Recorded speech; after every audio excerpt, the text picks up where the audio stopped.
പച്ചമുളക് കഴിയാ.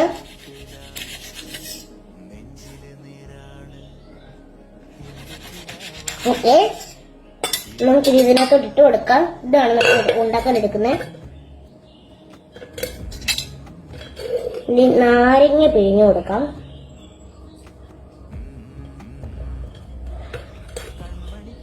രണ്ട് നാരങ്ങയുണ്ട്, അത് രണ്ട് ഇങ്ങനെ പിഴിഞ്ഞു കൊടുത്തിട്ടുണ്ട്. ഇനി നമുക്ക് വാട്ടർ ഒഴിച്ചു കൊടുക്കാം. ഇനിയും നമ്മുടെ സ്വന്തം ഉപ്പ് ഇട്ട് കൊടുക്കാം. കുറച്ചും കൂടി ഇട്ട് കൊടുക്കാം, കാരണം എല്ലാവരും ഉള്ളതല്ലേ. ശരി, നമുക്കിത് നമ്മുടെ സ്വന്തം ഷുഗർ ഇട്ട് കൊടുക്കാം. ഇത്ര മതിയെന്ന് വിശ്വസിക്കുന്നു. ഇനി നമുക്ക് ഇങ്ങനെ മിക്സ് ചെയ്യാം.